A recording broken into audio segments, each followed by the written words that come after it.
اس amendment کے مطابق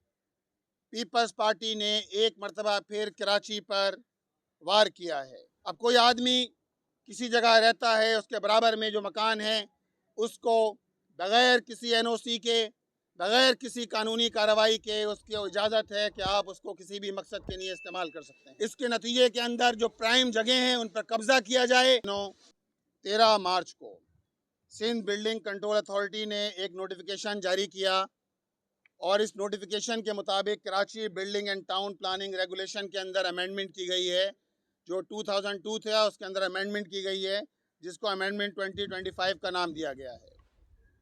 آج جماعت اسلامی نے اس امینڈمنٹ کے خلاف جو ایس بی سی اے کے قوانین ایس بی سی اے نے کیے ایک نوٹیفیکیشن کے ذریعے، ایس بی سی کے ڈی جی نے کی ہے، اس کے خلاف آج ہم پٹیشن دائر کر رہے ہیں۔ اس امینڈمنٹ کے مطابق پیپلز پارٹی نے ایک مرتبہ پھر کراچی پر وار کیا ہے اور پیپلز پارٹی جو کراچی دشمنی میں اندھی ہو چکی ہے، جو پچھلے 17 سال سے مستقل اس صوبے پہ براجمان ہے اور پچھلے 54 سالوں سے بلا مبالغہ 35-36 سال اس صوبے پر پیپلز پارٹی کی ہی حکومت رہی ہے، وہ ایسے اقدامات کر رہی ہے کہ جس کے نتیجے میں شہر میں رہنے والوں کی زندگی اجیرن بن جائے۔ اب آپ دیکھیے جو امینڈمنٹ لائی گئی ہے Karachi building and town planning regulation کے اندر، اس کے مطابق جو ریزیڈینشل پلاٹس ہیں، جو ریزیڈینشل ایریاز ہیں، ان کو ریزیڈینشل کم کمرشل، کمرشل کم ریزیڈینشل قرار دے دیا گیا ہے، جس کے نتیجے میں اب ہوگا کیا؟ اس کے نتیجے میں جو بنیادی رائٹس ہیں وہ مجروح ہوں گے کسی بھی فرد کے۔ اب کوئی آدمی کسی جگہ رہتا ہے، اس کے برابر میں جو مکان ہے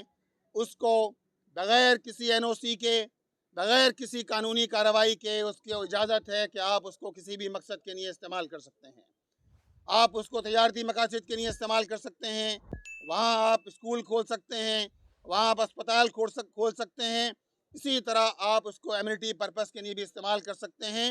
اور جب ایمنٹی کی تعریف کی جاتی ہے تو وہ تعریف یہ ہوتی ہے کہ ایمنٹی کے اندر آپ ڈبو کلب بنائیے، آپ وہاں سوئمنگ پول بنائیے، آپ وہاں کوئی اور ایسی چیز بنائیے کھیلوں کی جس کے تفریحی مقاصد کے لیے آپ جو ہے وہ۔ اب آپ مجھے بتائیے کہ اس کے نتیجے کے اندر ان آبادیوں کا کیا ہوگا کہ جو آلریڈی جہاں ریزیڈینشل ایریاز ہیں۔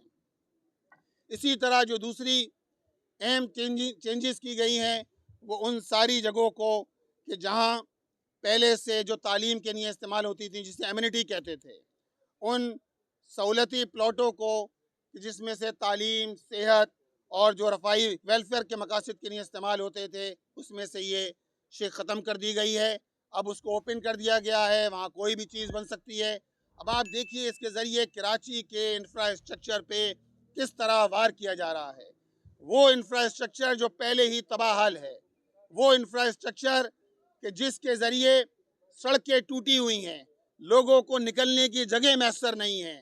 ٹریفک کا ازدحام ہے، اور اس پر یہ وار بھی کیا گیا ہے کہ امینڈمنٹ لائی گئی ہے اور یہ جو رول ہے کے ڈی اے کا رول ہے اس کی خلاف 1958 کا رول، اس کی خلاف ورزی ہے۔ اسی طرح یہ سپریم کورٹ کے اس فیصلے کی خلاف ورزی ہے کہ جس کے میں کمرشل ایکٹیویٹی پارکوں پر اور اسی طرح ریزیڈینشل علاقوں میں نہیں ہو سکتی، اس کی خلاف ورزی ہے۔ اب آپ بتائیے اس نوٹیفیکیشن کے ذریعے، ان امینڈمنٹ کے ذریعے، اصلاحات کے ذریعے کیا جا رہا ہے؟ اس کے نتیجے کے اندر یہ کام کیا جا رہا ہے کہ منظور نظر افراد کو نوازا جائے، اس کے نتیجے کے اندر جو پرائم جگہ ہیں ان پر قبضہ کیا جائے، اور اس کے پورے کے نتیجے کے اندر خاص لوگوں کو جو ہے وہ ان کو نوازنے کی یہ پوری ایکٹیویٹی ہے جو Peoples Party S B C A کے ڈی جی کے ذریعے سارا کام کروا رہی ہے۔